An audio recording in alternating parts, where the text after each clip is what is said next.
Hello, friends and gamers, and welcome to the Tabletop Tacticians podcast. My name is Jinx, and in today's video, we're going to do a critical rules review and feedback on Kings and Kaisers board game and the rulebook therein.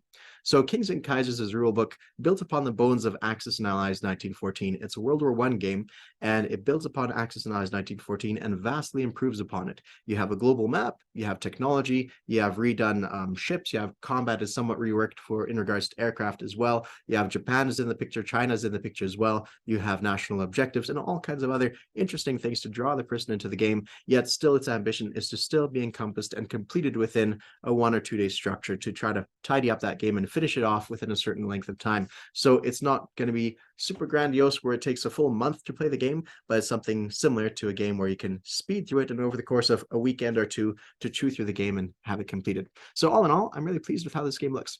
Now, before I get into it, I should explain a little bit that the feedback was requested by the designers of the game. Like my feedback on this, they sent me an email and we were in communication a little bit, asking if I could take a look at the rule set and give them some sort of feedback on it as well. I asked if I could do it in video format because I find my creative process works all that better as I talk about things, certain other ideas percolate in my brain, and I don't enjoy writing as much as I used to. I mean, I don't have as much time to write as I used to. So that's the nature of what this video is going to be about. It's going to be split up into a series. I'm going to see where I kind of end off, and it depends on how much I can bring out. Now, that's going to be one thing. So if you want to be watching the series, you can just stick around and watch with it. Eventually, I am going to do a YouTube war on the subject as well, on the Kings and Kaisers board game as well. It's going to happen within the course of a couple of weeks. We're going to start, and I'm going to be playing with the creators, as well as a few other guys as well. And I'll do a video about that in the future as well. And I'm playing as Germany looks like, so that's going to be pretty exciting. So we're going to have some fun with that. And so I thought I'd do a little bit of a rules review on the subject. Now, the rules aren't going to be changed in this edition. They might put some errata in there as well, but it'll be eventually down the road in version 2.0, perhaps even years from now, that they'll eventually change it. And that's perfectly fine, 100%. So it is by the request of the designers that I give feedback, and I gladly give it, but I have to also be conscientious of the fact that when a person reviews things, generally a person doesn't have too much to say about the stuff that is good. A person seems to have stuff to say. If things are great, then they have commentary on it. And if it's below good, if it's below average, then you have commentary. But there's this blank spot in the middle that seems to be untouched. To put into percentages terms, you comment on stuff from 0 to 50%. That's kind of stuff that gets some commentary. Stuff that hits the benchmark of goodness is going to be between 50 and about 80%. That kind of hits the benchmark of goodness, and nobody really comments on that too much, except maybe a single thumbs up kind of thing. And then the 80 to 100%, yeah, usually that gets some commentary as well. So keep in mind that when I share some feedback and stuff, there's going to be a lot in the middle ground here that has a brilliant 2 thumbs up for me, but beyond that, I won't have much to say about it because it just simply meets that benchmark of goodness, and there's not much to say about it. But there's going to be some stuff down here and some stuff up here that I see, but it's going to be disproportionate because there's a large portion of the silent goodness in the middle that's actually going to be really quite grand, right? So I just want to stress that as well. Another thing I want to point out too, that in giving critical feedback, oftentimes a person can lean a little bit too much into the negative. And on a psychological level, I really like psychology. So on a psychological level, if you tell people 3 negative things, or 1 negative thing for every good thing you tell them, 1 negative thing for every positive thing you tell them, they're going to have a very negative impression of you. Even a ratio of 2 negatives to 1 positive, or 2 good things to 1 negative rather, that's still going to leave a negative impression on that person. You need something approaching a 3 to 1 ratio of good to bad before you come across as as a decent person, and they don't have this dislike for you as well. So I want to emphasize that though I will strive to emphasize the goodness in this board game, there are going to be stuff that is going to be lax. It's not going to be a 3 to 1 ratio. It's going to be something along the lines of 1 to 1 or whatever it is. It's just going to be a genuine, forthright feedback on it as well. Again, keeping in mind that that silent middle ground, that silent majority in the middle of goodness is not going to be spoken about as much because it meets that benchmark of goodness and doesn't need additional commentary really. So I wanted to stress that as well, so that there's no hurt feelings, hopefully, not that there would be, but you never know, right? That people approach this game and hear my feedback as kind of perhaps constructive feedback as opposed to criticism. At the end of the day, I fully endorse this game. I've purchased it. I want to play it. I'm excited to play it. It looks a lot of fun. So I'm excited to have a go at it. And the hope is that people take my endorsement in it, and see that as a positive, as opposed to hearing what I say in the purely negative. Let's roll on to the next thing. So I'm amateur at best with this kind of stuff. I play a lot of board games. I play a variety of board games as well, not just Axis and Allies type games. I have a bunch more in that closet over there too. I play a variety of games, so I come at it from a different experience. But I'm not a designer. I have designed a little bit. I've designed some expansions for historical board gaming, or an expansion for historical board gaming, but I'm not a designer per se. So I must lift my glass to the creators of this game, Madman and Moose Cow, for a job well done. They've not only started a game on the back of a napkin, but actually completed it. So well done, you guys. Congratulations on a job well done, that you've actually succeeded. And me, a bumbling amateur, whatever kind of feedback I have, that's going with no experience, experience with the game. And you guys have definitely poured in many more hours into this game than I have.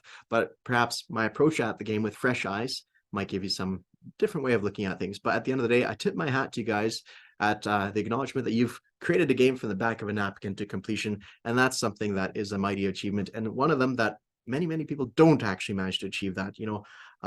A lot of board game players, they're little amateur dabblers as well too. They add modifications and a little expansion here, but oftentimes they never actually complete a game. So well done, you guys, for actually creating something fantastic and worthwhile. So I've taken down some notes about what I expect in a board game structure. I also have a bunch of manuals in front of me as well. Of course, Kings and Kaisers is built on Axis and Allies 1914, so that's something worth taking note of. There's other rule books out here. I have Paths of Glory, a World War I game by GMT. I have my favorite board game out there in regards to rules design is Twilight Imperium version 4, 4th edition.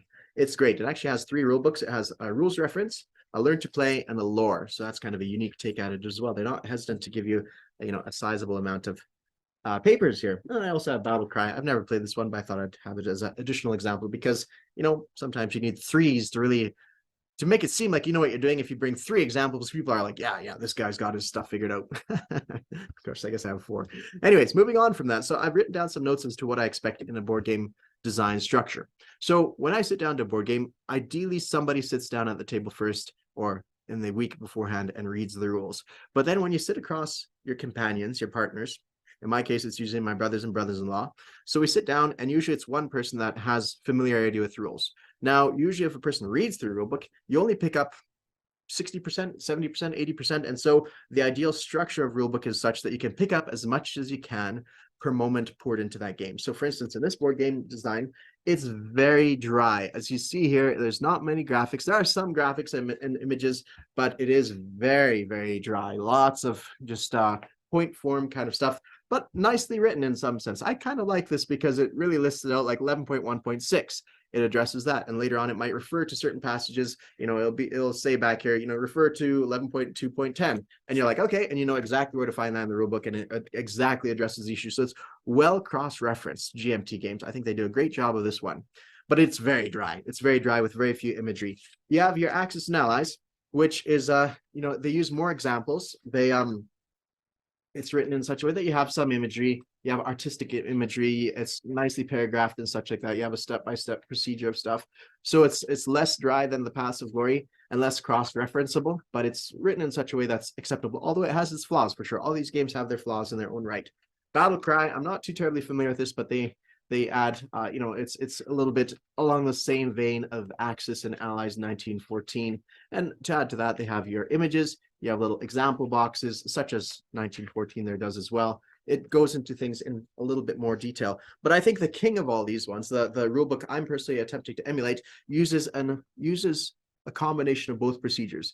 It cross-references itself. It says 25.2, it lists it off. It has imagery to assist the players in their learning of the game. Whenever they describe component, they have an image of how that component looks. It maybe not in this one because this is the rules reference. This is the manual, the dictionary, the encyclopedia in which you'd go through. But the learn to play is much more graphically involved. You have, again, many images. You have these example boxes where they go into stuff. You have key concepts. You have key concepts highlighted in these boxes here. Your agenda phase, your status phase, it's all like lovely movement examples. You have some artist work, 3 and 4 player game. You have basically visually, you could almost envision where that specific rule is in reference to the pictures in this book, right? So if I'm thinking about, okay, I need to find where it talks about bombardment from planetary cannons, and there's a rough idea, I know roughly where I can find it just by purely the memory of where that image was in this thing, right? And here it is, space cannon defense, it speaks about, right? So there's all that stuff, and images help in that regards to be able to flip through things quite quickly, right? So this uses a great combination of cross-referencing, but examples of pictures and stuff. So I really like that, and that's why I hold it as epitome of well-designed rulebook. Now, also the fact that they split up into lore. Not everybody wants to read lore. Learn to play. Okay, everybody's got to read that. But also rules reference. That's great, because once you get this down and you still have questions, you could find it in here as well. And on the back, of course, especially in this one, and I guess in this one here, it gives you a quick reference guide as well, which is quite handy. Now you have that in other examples as well. Paths of Glory, I had it. Anyways, there's a quick reference guide in all these ones. But that's, for me, the epitome of a well-designed rulebook, because it uses visual aid as well as everything else. So in a board game rulebook structure, there should be an intro, short and thematic, telling you exactly what this rulebook is about, what this game is about. Something that you sit at the table and say, hey guys, do we want to play this game? And you read that intro out to people, and it should be a paragraph long. Be like, hey, this is what it is. And you don't have to have prior experience with these games. You just explain to the people what this intro is all about. So when I use this example of one person skimming through the rulebook and picking up maybe 60 to 80% of the rulebook, now he is objective. His objective later on is to sit across from people and be like, all right, guys, do we want to play Twilight Imperium, Paths of Glory, or Axis and Allies 1914? And people are like, oh, I don't know, what's Twilight Imperium like? And you open up Twilight Imperium. I don't know where it actually say in this one. There's a whole pile of lore, but right at the start, object of the game. Throughout the game of Twilight Imperium, players will barter, plot, and wage war upon one another to complete objectives. The first player to accumulate 10 victory points claims the Imperial throne and wins the game. So you already know there's going to be barter, there's going to be war, and there's what? Trade? Is that the other one that was on there? Plot, wage war, and barter. So you already know this is what's going to be involved in the picture. You know briefly what you need to get: 10 victory points to claim the Imperial throne and win the victory. All right, that gives you a rough idea. Paths of Glory, does that say something similar to that? Basically, that's the idea behind it. Now, this one's got quite a bit more paragraphs to it to explain what it's all about. It gives you a history, the introduction behind it, right? And it's a little bit longer to address. And I don't find that as desirable, right? Because it takes you a little bit more to get into it. You have Axis and Allies that do a little bit better job as far as I'm concerned. They say how the war is won. You need to hold these two capitals or those two capitals. And that's the war is won. It says up to 8 people may play. On your turn, you build, deploy, maneuver, and command army corps and naval fleets. On your opponent's turns, they do the same thing. The more territories you hold, the more income you generate. So in this case, underneath the Combatants title, they do describe how you're playing, what you're actually trying to do to win, right?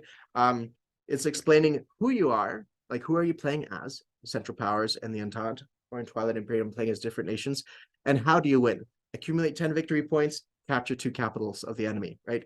And why will this be fun is also another worthwhile additive in this as well. So you don't need to lay that one out and be like, it will be fun because you will barter, trade, and plot against your enemy and wage war against your enemy. You don't need to lay that one out, but you need to say, on your turn, you build, deploy, maneuver, and command armies in combat against your enemy. All right, that sounds interesting. That sounds like why it will be fun. On my turn, I will plot, barter, and wage war. That sounds like it will be fun to do. And that kind of gives you a rough idea on what to expect out of the game. If I opened up a board game like Mad King Ludwig and it said, well, you build in Mad King Ludwig, the objective of the game is to build a castle to the satisfaction of Mad King Ludwig. It's like, that doesn't really sound that fun. So you want it to be something that's interesting.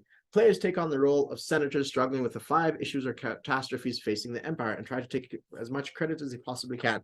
Again, an intro, which is a short introduction about what it's about. Moving on, object. Brief overview of the ultimate objective. Well, that is kind of covered in this as well. That's what you want to see in your board game structure. You want a short and thematic introduction of what it's all about. You also want an object laid out. The object of the game is 10 victory points. Object of the game is to accumulate 30 victory points or whatever it is, or 2 capital cities. Then you want to have the setup as next. And then you go into the gameplay.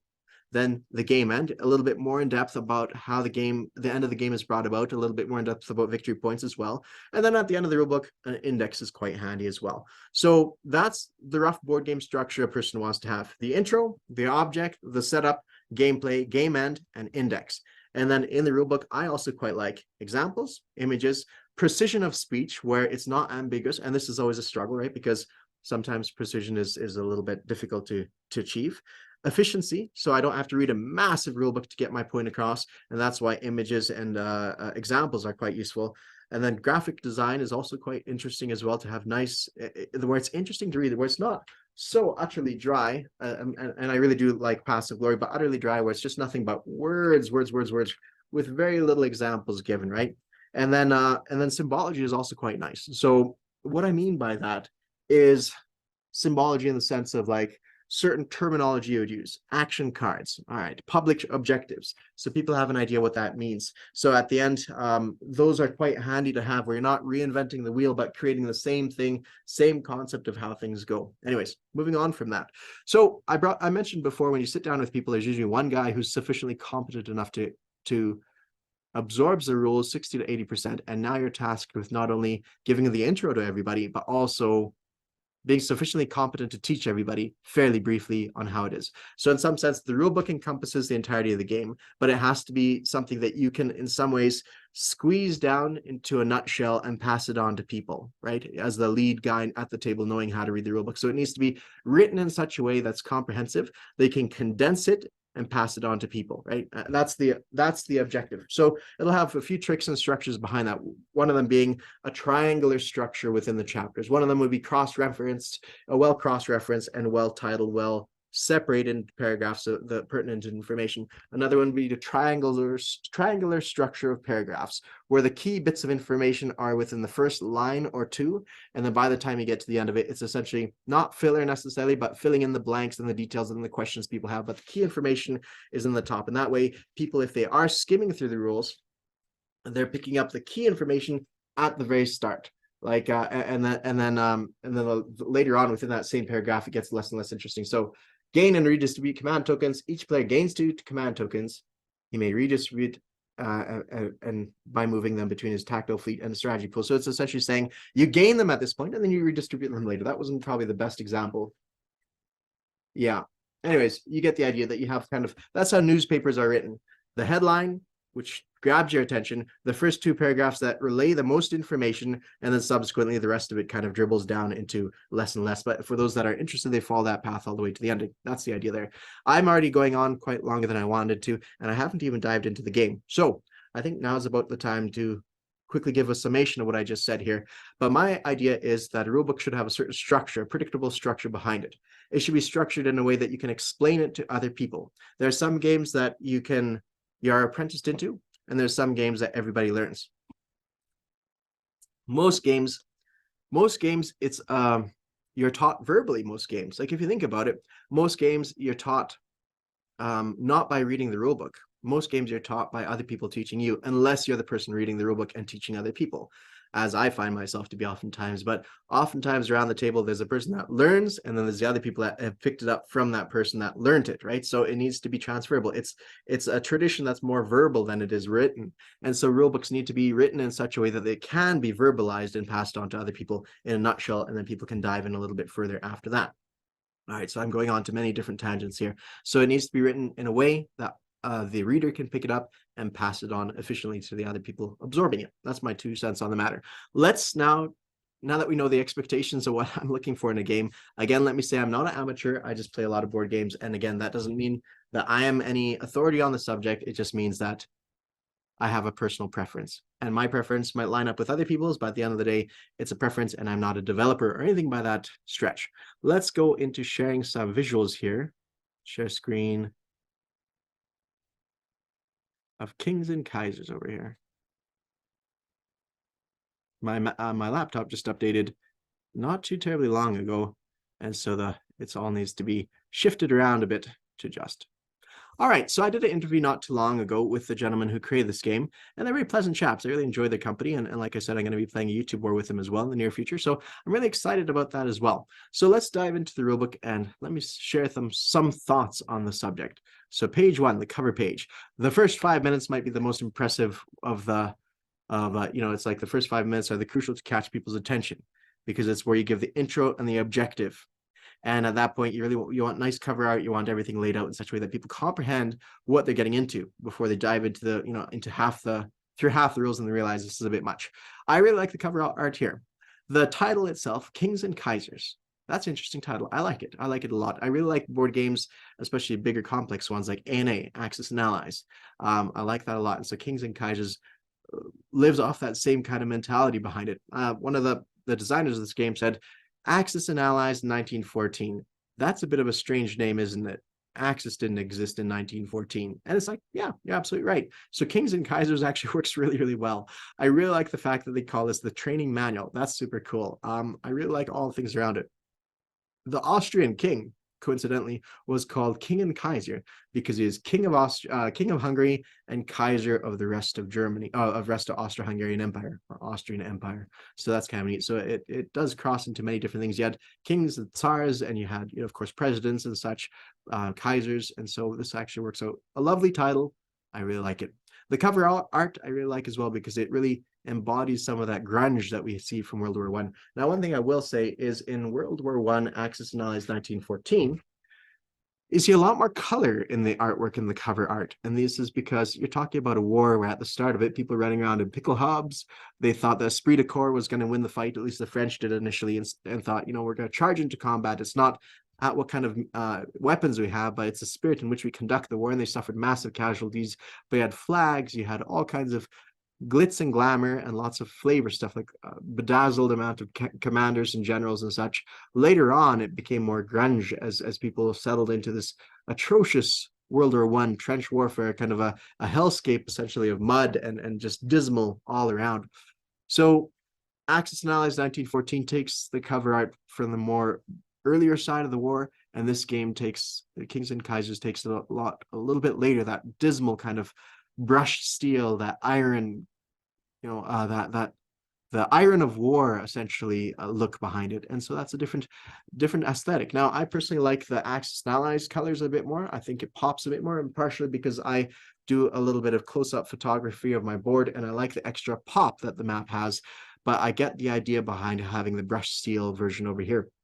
It doesn't lend to photography as easily, but they bring color to the map, not through the map and the manual, but through the pieces and the color that the pieces bring, the roundels, the characters in their unique colors, and that's what brings color to the map. So I like that as well.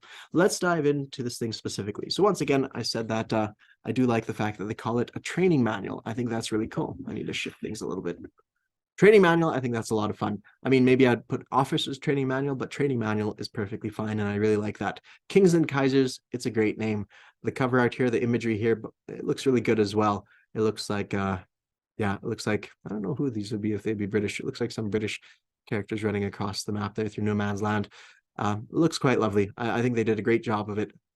Now, the second page, you have a fellow in a gas mask, and yeah, that is the more dismal and dark side of World War One for sure, and that's kind of where they get their artistic aesthetic from in this regards.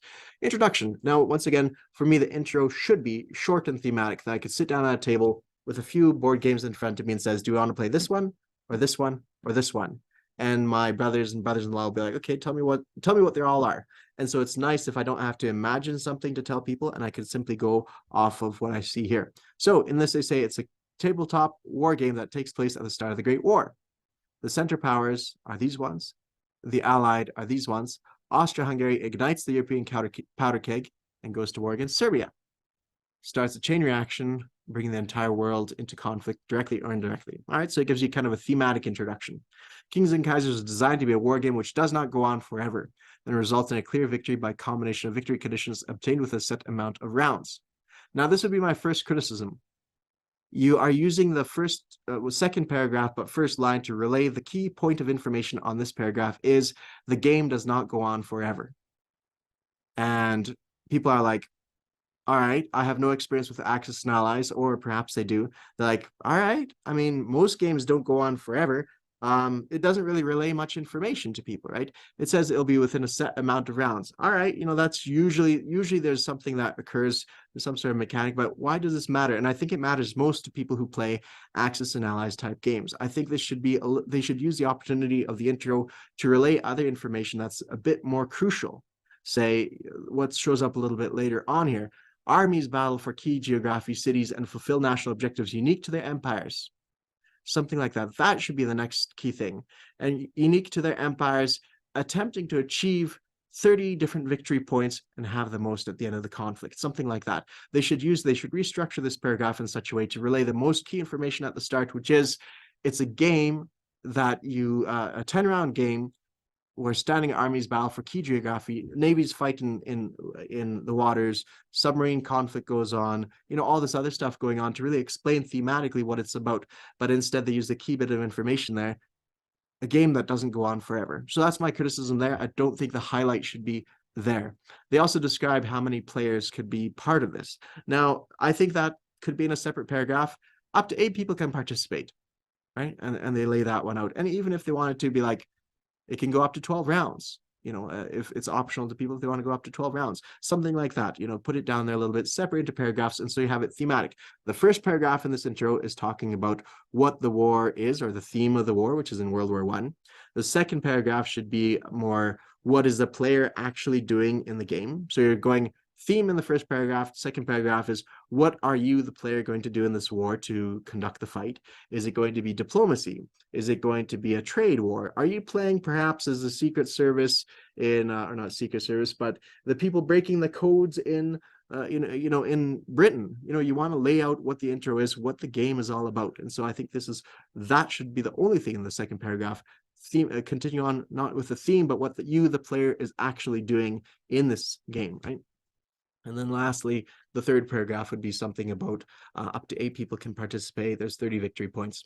Moving on to this image here of the map, I think that's good. I think that looks nice. Now, in later editions, I would suggest perhaps not to splash the map here. I'd splash something else to kind of give it some pizzazz, to kind of show what the game will look like if in its fully fleshed out form. Because again, this is still part of the intro. And to say like, hey, this is the map. I think it would be nice if the map was populated by components and miniatures. Maybe an actual image of the map as well. I mean, that's what Axis and Allies 1914 did, although their image is somewhat dated, but it is a 3D map like that, right? You can't see it in that little image, but what I mean is those images, those characters on that map are digitally rendered onto that map. But I think that would be good to kind of give a person a look at what the game will look like in its setup form. Designer's notes. I think it's worthwhile putting in designer's notes. I think it's good. It's not something that people read too often. I think it could be at the end of the book as kind of designer's notes, because it doesn't really relay key information to playing the game. And it's one of those things that people can peruse in their free time if they so choose to. So designer's notes, I know Axis and Allies, for that matter, puts theirs at the start.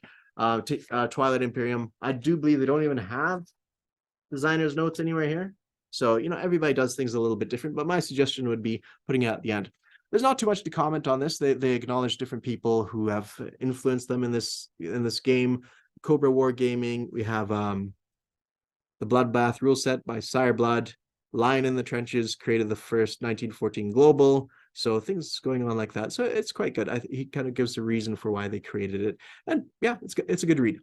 Credits, and they credit different people have done. Now, once again, Madman and Moose Cow, creators of this game, it should be acknowledged once again. I salute you guys for how well you did this game. You did a fantastic job of it. And the playtesters and the chaplain for read through, and Cobra War Gaming, of course. I have great respect for these characters. Table of contents. I think it's worthwhile to have table of contents in here. That way people can flip through to find what they need to find. Nothing really to comment. I mean, I don't know where normally people put the table of comments, if they put it higher up or lower down, but fair enough. I like where it's at. Game components, combatants, how the war is won, the map, political situations, turn sequence, unit profiles, national objectives, game setup, and frequently asked questions. Okay, what I would suggest is put the game setup near the start. Like I said before, is game components are worthwhile to have at the start, because people are excited by saying, oh yeah, I get all these different miniatures, they're fun to play.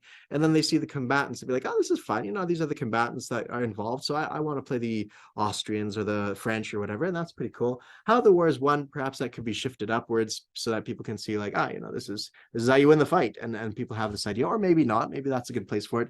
The map describes another component, which is the map is a component. I mean, maybe not, but it describes what you're looking at when you're looking at the map. Political situations gets a little bit in depth, like jumps a person in a bit, but it does make sense to be in here.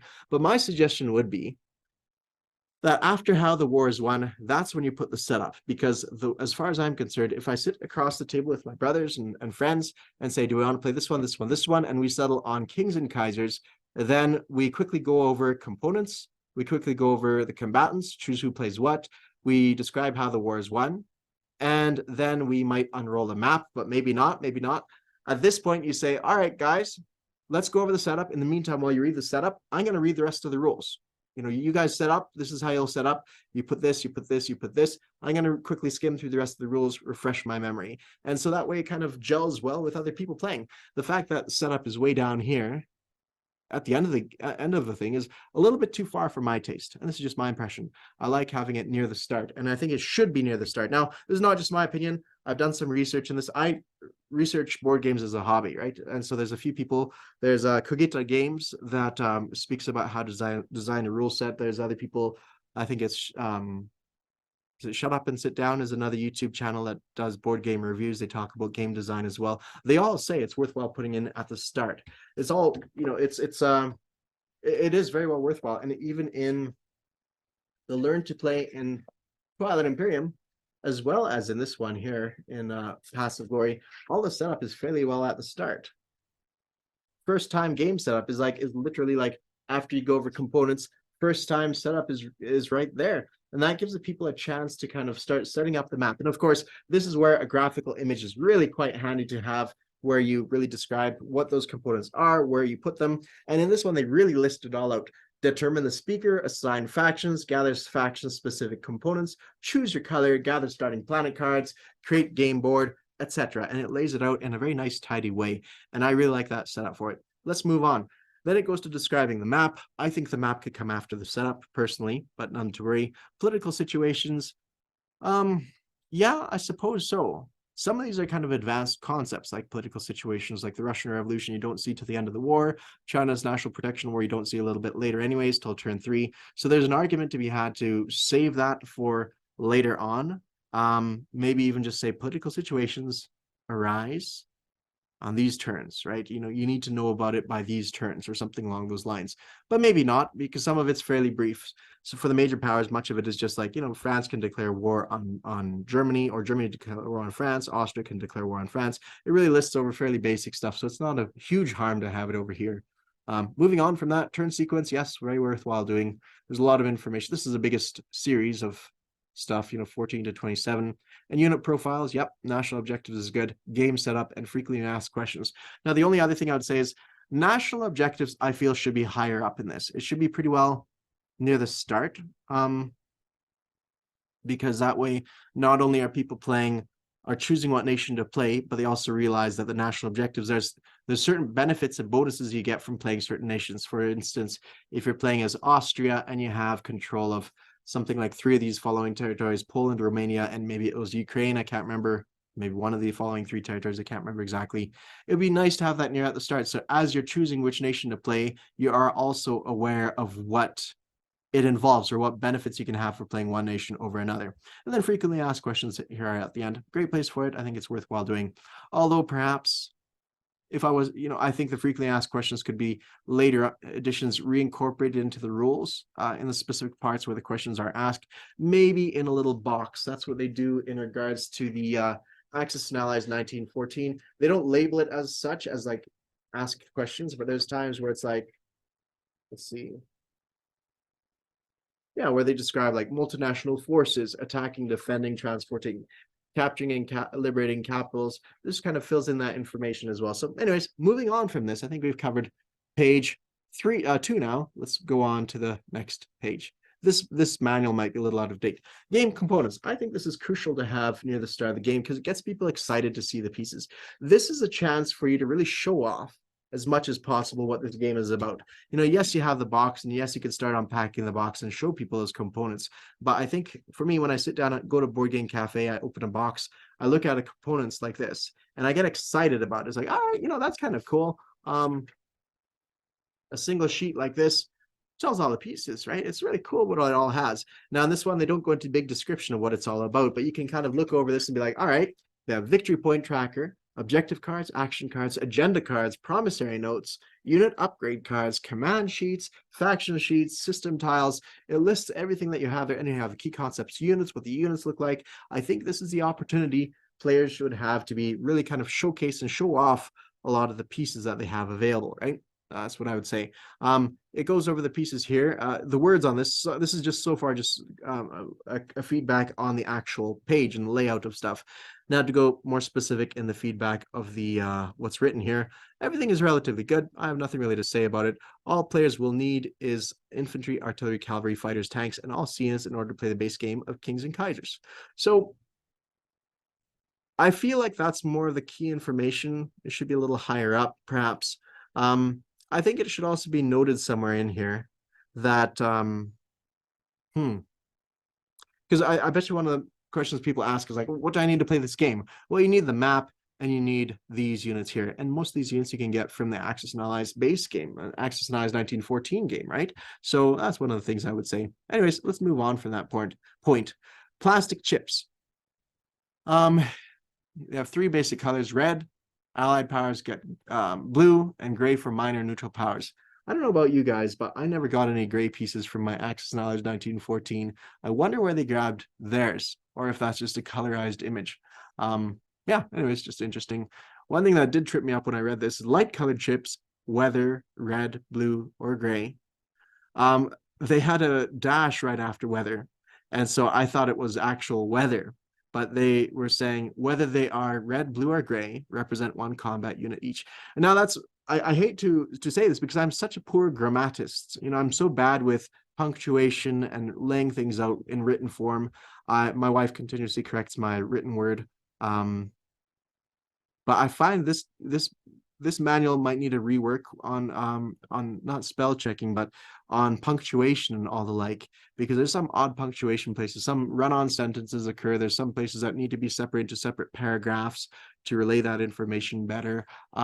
There should be advantage taken of semicolons and that kind of thing to really make it more understandable to the players. It's one of the ways that we communicate information, is not just through visual imagery and examples and images and symbology, but actually having the written word laid out in a way that people can pick up.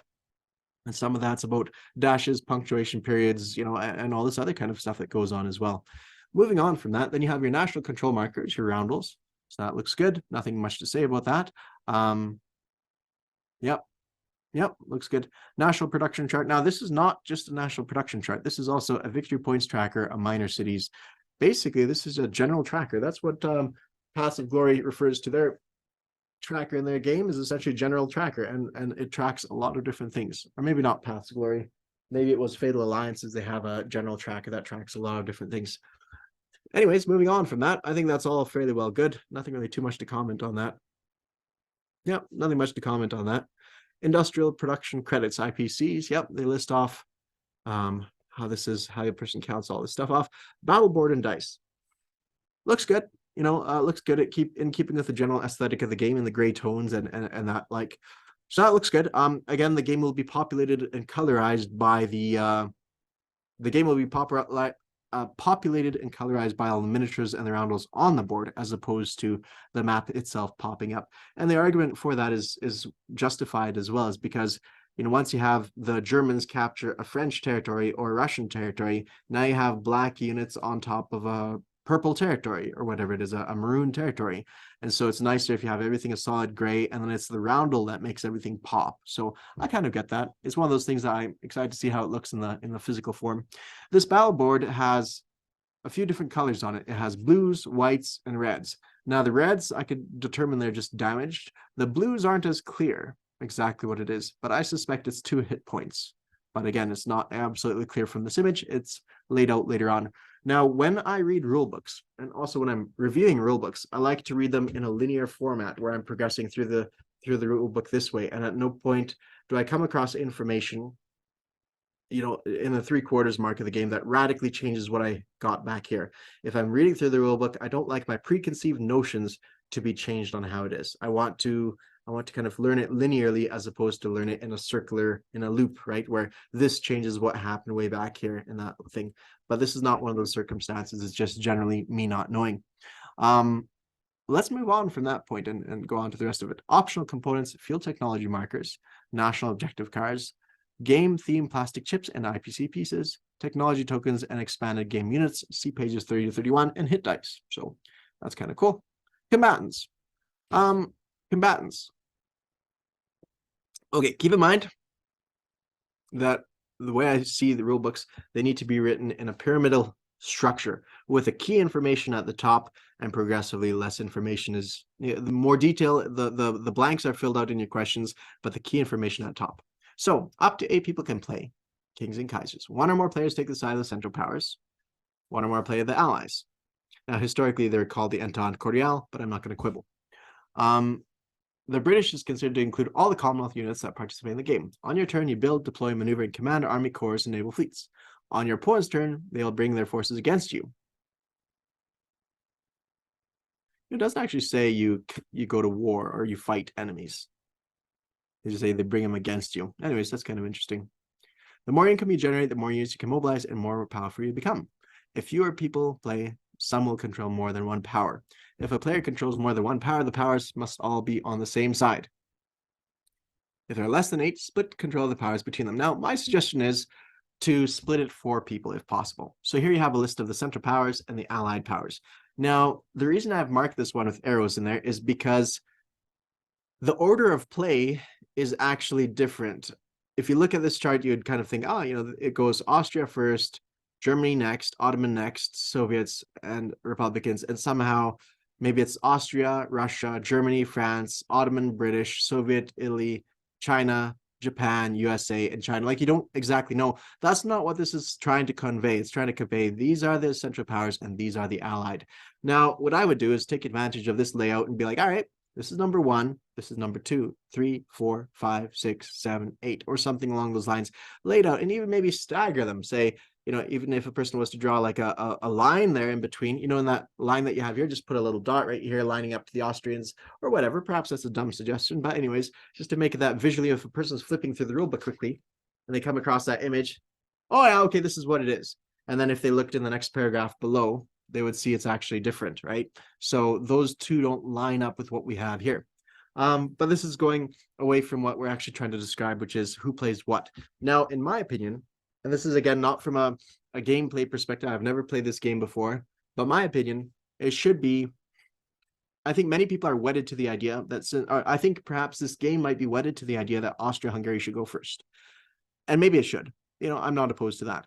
But that Russia goes second, maybe it shouldn't. Maybe it shouldn't. Maybe it should be something else. Maybe at that point we should think of what's the most optimal lineup to play so that the play goes as smoothly and as quickly as possible. So what I mean by that is if you had Austria-Hungary go first and then Japan, then you would have the situation where basically they can go at the same time.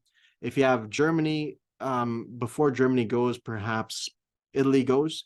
You'd have Japan followed by Italy, and then Germany goes. Then you could kind of have that kind of laid out in such a way where Germany starts playing its turn as Italy is going, and then it kind of it goes in a quite smooth pattern. In this way, it's like Russia has to wait until Austria-Hungary goes, and then Germany has to wait until Russia goes, and then France has to wait before Germany goes, and they can't even plan their turn out that well because things are going to change. Ottomans can start going on France goes, that's good, but Britain has to wait until Ottomans goes, though I believe it's France and Britain share a turn.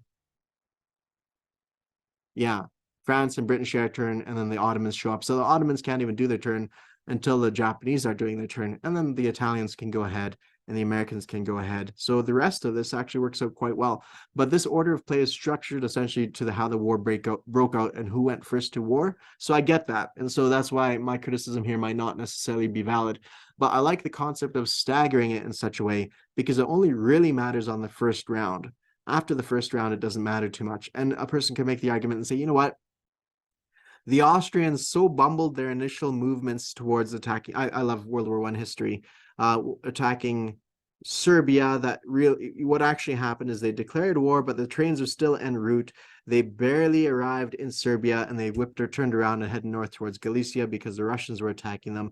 Basically, the Austrians wasted the first portion of the war running after their own tails, chasing trains south, turning them around and going north, and getting bogged up on single line tracks so they could barely get anything done. That effectively is like, does Austria really need to go first? Now, thematically, I understand why.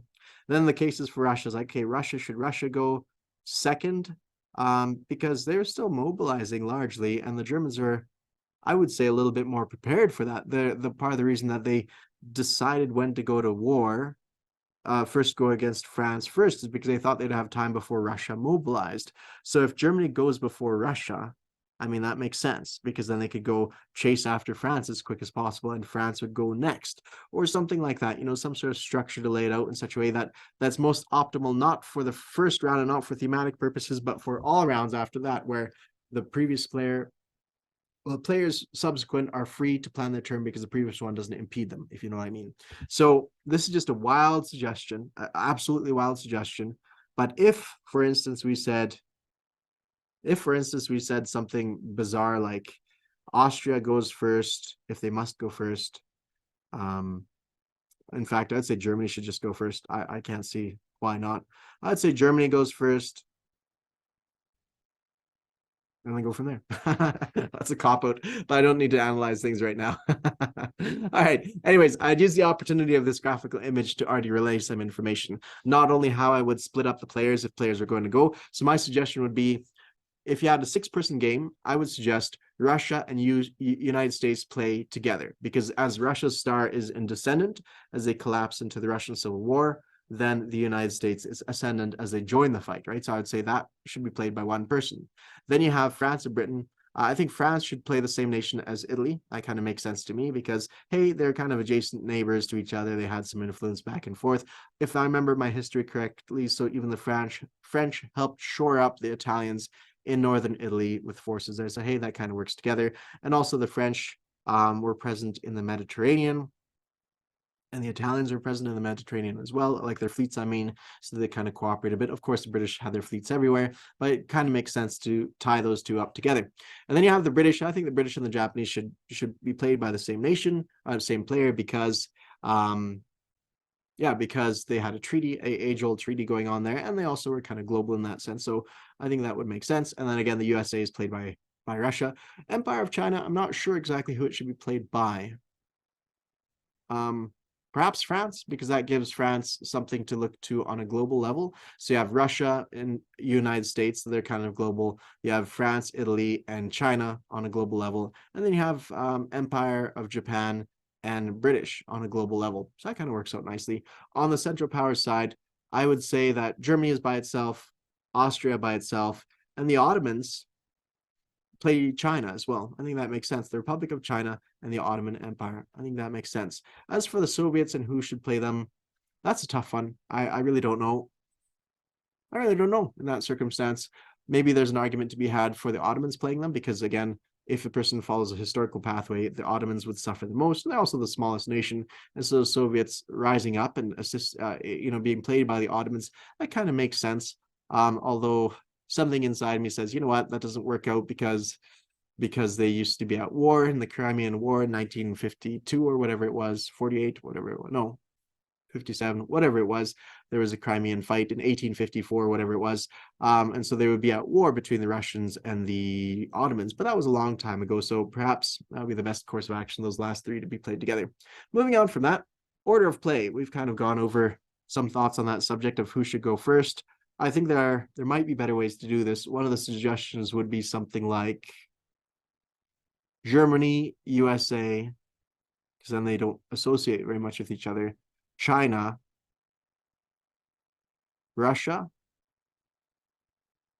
Italy, Japan, Britain, and France. I don't know. That's a tough one, but it's one of those things I'd have to really sketch out and see. Okay, order of play notes. The Russian Revolution occurs and Central Powers agree to an armistice. All right.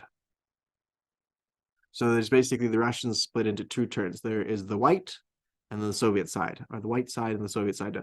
Russian Civil War, you have the white Russians and the red Russians, or whatever they're called, the Soviets. So it's essentially saying it's split into two turns: White Russian movement, one, and the Soviet Russian Republic. So at the beginning of the Russian place unit turn order, the Russian Republic will go first, followed by the White Russian movement. The reason I've drawn an arrow or a line underneath this is because in the order of play, they actually have the Soviet roundel after the White Russia roundel. Whereas they should probably flip that around the other way so that people, when they look at this image and flip through the rulebook quite quickly, they would see the Soviet Russian roundel first. Same thing goes for China over here, as you see that the Chinese roundel, the Chinese Empire and Chinese Republic, it should be essentially flipped where the Republic goes first before the Empire. Yeah, because the Empire goes absolutely last. Then there's some punctuation there. before this point and after the National Protection War has concluded. I think there has to be a better way of saying that. So both Chinese faction will fall into the last spot of the turn order at the end of turn 3, which marks the beginning of the National Protectionist War. So I would simply say the Nationalist Protection War begins at the end of turn. Oh, sorry. Yeah, the National Protection War begins at the end of round 3, and the Chinese factions take their turn at that time. Before this point and after, China may not make purchases or moves of any kind. I think there's a better way to structure that, but perhaps that's somebody else with better skills to do that. The Republic of China goes first, followed then by the Empire of China. How the war is won. I don't know how long I've been doing this message, but I think I have to kind of tidy it up at this point. I think next we'll go into, actually, you know, we could probably fill this one out. All right, victory points. Again, the idea of triangular information, the most information at the top. And I think they did this good in this first chapter. How the war is won. In Kings and Kaisers, there are 38 victory points. At the end of 10 rounds of gameplay, the side with the most victory points acquired wins. At this point, I would hit enter twice, start a brand new paragraph, because that is key information. Have it at the start, separate paragraph. People just need to read that and be like, all right, I get that. And the next paragraph says there are 3 types of victory points to gain in Kings and Kaisers, with 16 victory objectives, or I would say ... or semicolon. There are 16 victory objectives, 18 major cities, and 27 minor cities as goals for either side. So you know what we're talking about. The dash there doesn't seem to work out. Again, I'm horrible with this kind of stuff. There are 4 cities that are worth 2 victory points each. Major cities and capitals that a side begins with do not count towards that side's end game total, victory point total. While the Soviet republics, again, this is starting a new the new paragraph, I think, right? ... enter. While the Soviet republics is considered central power, the Soviet major cities and capital cities do not contribute to the end game victory points of the central powers. In the case of victory point tie, the side of the highest cumulative IPC economy wins, not including these things here. So I think this one could be restructured and reorganized in a separate way. Anyways, otherwise than that, good. Victory points. I would suggest for some of this stuff there to be map icons. So I don't know if that means having some stars. My little kids have came back from a walk. 1 second.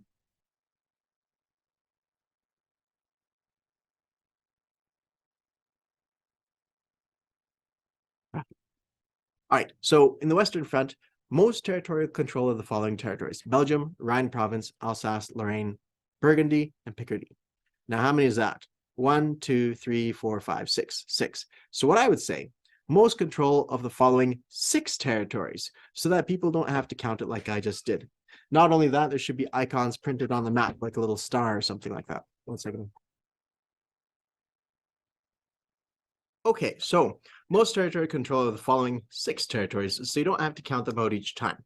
Now, I'd also suggest perhaps in the future editions of the map to maybe put down some map icons so that people can look at the map and say, okay, these territories are more significant than those territories. Maybe in some fashion, either maybe the territory will be written in red. Perhaps it'll have a little asterisk next to that territory. Perhaps it'll have a little star to symbolize that this territory has of some significance. So that's one of the ways of doing it. But I should say most territory control of the following 6 territories. All right. Then the next one is most territory control of the following mainland European territories adjacent to the sea zones 18 to 21. Aquitaine, Brittany, Picardy, Belgium, Netherlands, Hanover, and Denmark. So you list off those ones again. Again, the same story with that is the following, the mainland European territories adjacent to the sea zones, most territory control of the following 3, 4, 5, 6, 7. Following 7 mainland European territories: Brittany, Picardy, Belgium, Netherlands, Hanover, and Denmark. The reason you should write down the territories is because you're like, okay, so I need most territory control. So that means I need to have, most out of 7. All right, so that means I need 4. And then they could already start counting it off and be like, okay, all right, so I know I have 4. All right, so I'm good. I have most territory control of the following territories. Now, control of 3 of the 4 naval bases in the sea zones 27 to 32. Now, this is where you run into some trouble because it says in the first 2, it's most territorial control, control of 3 or 4 naval bases. Let's settle on a specific language at this point. Say majority control of the following 6 territories, majority control of the following 7 mainland European territories, adjacent to the sea zones 18 to 21. Mediterranean, majority control of the naval bases, of the 4 naval bases in sea zones 27 to 32. You have the same lingo for each one because you're saying several things, and you're saying the same thing in several different ways. Control of Albania, Serbia, Bulgaria, and Greece. Now, Serbia is written differently in a different portion of the rules. In the intro, it's written with Serbia. In this one, it's Serbii. Anyways, so this one is not majority control, it's complete control. So I would say complete control of Albania, Serbia, Bulgaria, and Greece. Black Sea, complete control of Marmara, Crimea, and also no enemy units in sea zones 33 and 34. No enemy units in the Black Sea. I'd put a parenthesis there. The Black Sea, sea zones, or in the Black Sea, parenthesis, sea zones 33 and 34. Suez Canal, complete control of Egypt and Palestine. Middle East oil, control of 3 out of 4 of the following territories. So now we see the same version of what we had in the Mediterranean. Majority control of the following 4 territories: Caucasus, Persia, Mesopotamia, and Arabia. Following 4 territories. So people are like, okay, I need majority control. That means I need 3 of the 4.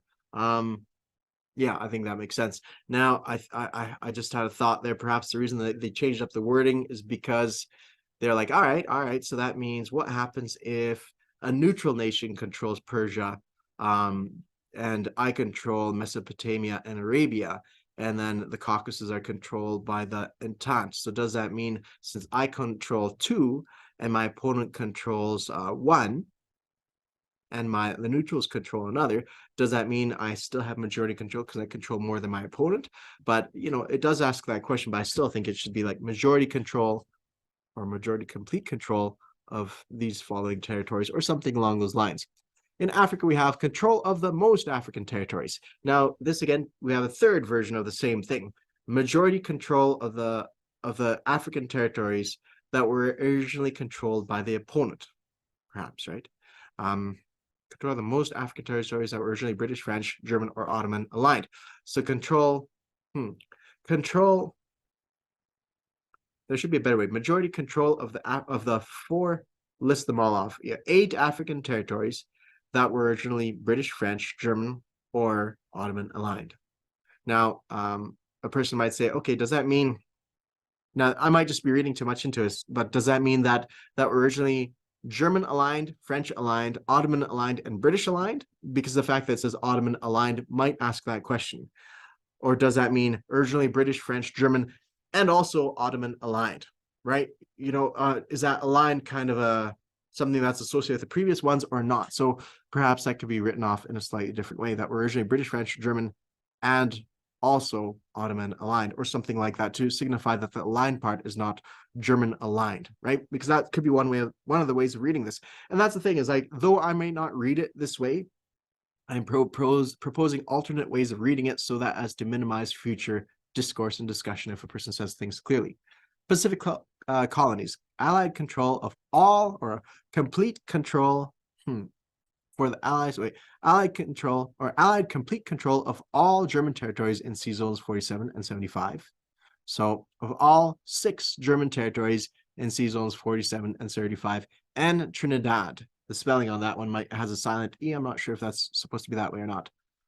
Or German control of any one of those territories. So that's the way the Germans would get their victory point, is by one of those territories. Control of most Chinese territories, of the most Chinese territories. So again, in the case of this China one, you're saying the same thing again in a different way. Instead of most territorial control, control of 3 of 4, control of the most Chinese territories. So I would say majority control of the 8 Chinese territories. And that way people are like, okay, I need 5 in that case. And they don't need to count how much they have, how much the opponent has, and then come to that idea. Point acquired by the Central Powers if they ignite the Russian Revolution and Civil War. Point acquired by the Allied Powers if they prevent the Russian Civil Revolution. I like this one because it leaves absolutely no questions left to be asked.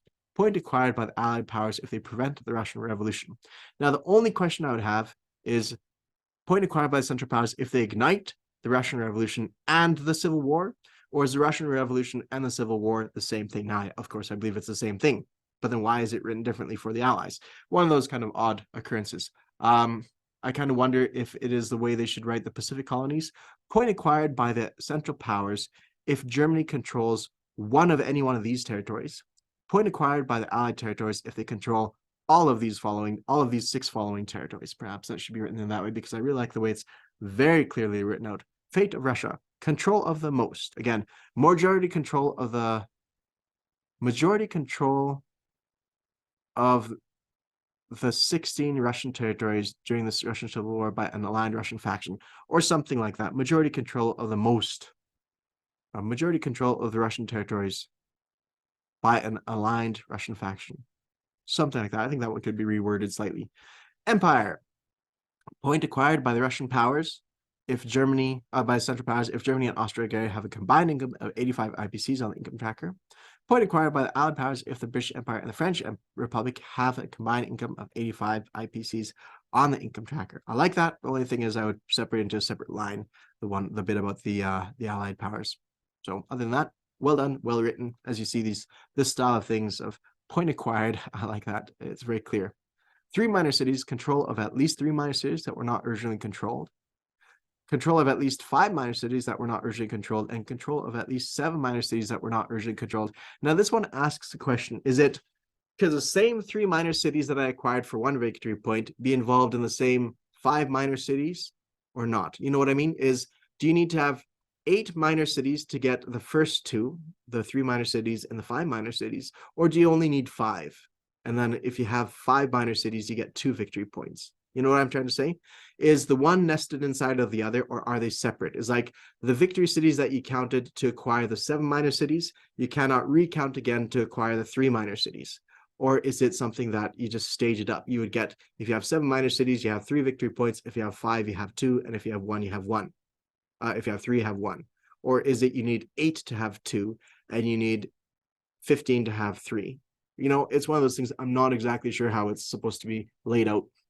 Lastly, here you have victory cities, capital and major cities worth 1 point each, and they list out all these cities. Now, perhaps here's the time where they want to reiterate that point as well, to say, hey, only worth to your opponent. It's only worth it if your opponent has it. Major cities and capitals at a side begins with do not count towards that side's get victory points. So maybe it's worthwhile reiterating that point. Is that, hey, victory cities, or at least major cities here anyways, okay. I don't know, like calling it victory cities and then capital and major cities worth 1 point each. You know, it's one of those things that perhaps they should just simply say capital and major cities worth 1 point each, as opposed to saying victory cities are these ones, and they are both capital cities and major cities. But I kind of get why they did that, because they have different values later on. Capital cities can do certain things, and major cities do something else. Anyways, they're worth 1 point each. Special capital cities worth 2 points each, and then they have minor cities list.